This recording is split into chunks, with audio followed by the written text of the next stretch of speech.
feeling like a shark in a shrimp tank. Big fish, small pond in the shrimp tank. When it take a swim, only option is to win.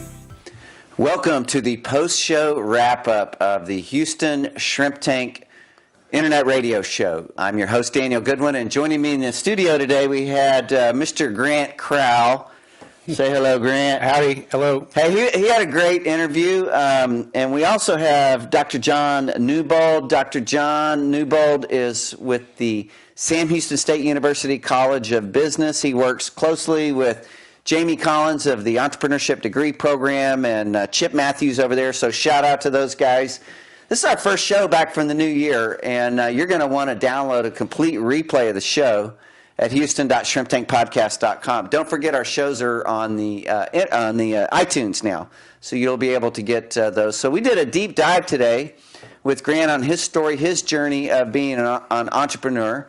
And with that in mind, we had a couple of questions. And if it's okay, I'll start first. I know, Dr. John, you've got a question for him. But, you know, I know that this tree business, you started it from nothing 6 years ago. You've got a number of employees. You got a lot of equipment.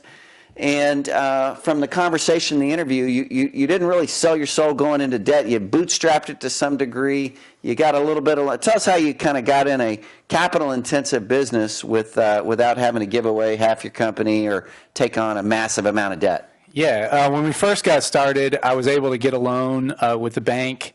I got my dad to co-sign it with me, kind of a common story probably among young entrepreneurs. Shout out for Pops, right? Yeah, there, Dad, big time. We're finally out from under that loan. Yeah. No longer any co-signers. But I didn't have any money, no investors, nothing. And so moving beyond that first truck, we just bought some really junk equipment, to be honest. We bootstrapped a lot. I fixed a bunch of broken things, spent a lot of time repairing stuff, but I was really afraid of going deeply into debt, especially a year in or 2 years in. So for quite a while, for more than 3 or 4 years, we just bought used things. Just went the cheaper route and cash flowed everything. That's good. You know what? And you had to do that at the time, and you said you've since moved up a little bit. Your cash flow's a little bit better. You can afford better equipment at this time. Dr. John? Yeah, I've got my question was similar to that at the startup. Most new businesses, a lot of people I talk to when they start up a new business and you say, who's your target market? They say, well, just about anybody. Whoever wants to come in and buy my product or service, that's who my target is. I was wondering if you could speak a little bit to how you started out. And I know that your business kind of divides itself between residential and commercial. So if you could kind of talk about that split and how that's evolved with your business. Yes. Very much had the mentality of who was our target market when we started?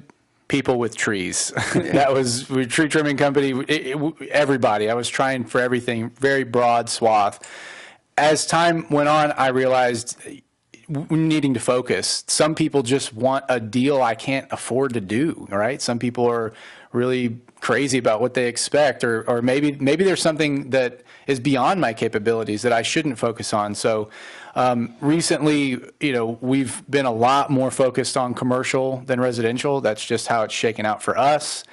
And I would recommend entrepreneurs in the beginning to take that wide swath so you can understand who your ideal customer is. You wouldn't know unless you helped a lot of people. Help as many people as you can, but always with the mentality that I'm looking for that person who fits with my beliefs or with the way I do business.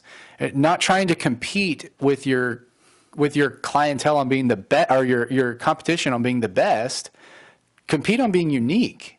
Do something different. Yeah, that's great. So when you start out, you're in survival mode, and you might have to,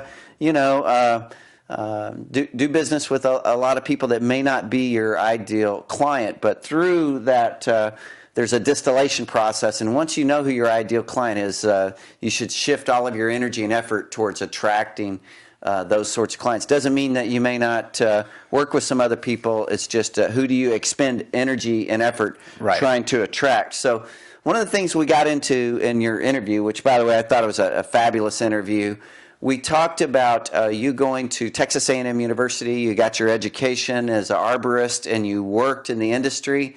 but then you became an entrepreneur, and now all of a sudden you're head of the HR department, you're head of the accounting department, you're head of the marketing department, you're head of the IT department, the technology department, you're the chief everything over there. You know, how do you reconcile all of that, all the different hats you wear? How do you make sense? How do you make it work? Well, today, luckily, I've got a great team. I mean, that's the honest answer. Teamwork. I don't do all those things today. And before I had a team, say in-house, I looked for ways to hack my way to what I needed, right? Find someone to outsource whatever this service is that I'm terrible at, right? Maybe I'm awful at reconciling my books. Well, instead of doing it awfully and taking 10 hours a week, you know, outsource it.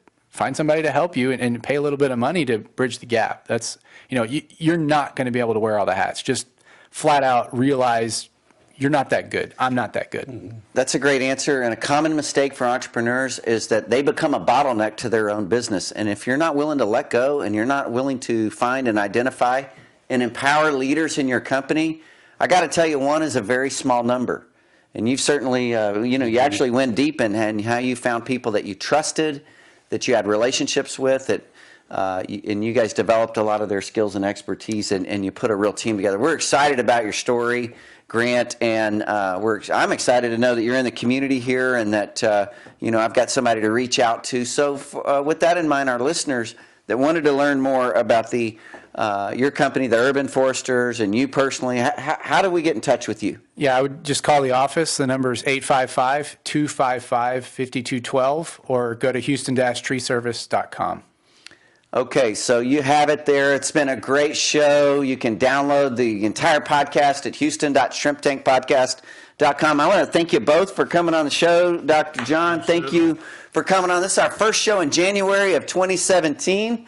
And we're excited that we're back. We're excited to get going. We're going to see you here next Thursday, broadcasting to you live from the Houston Shrimp Tank Podcast.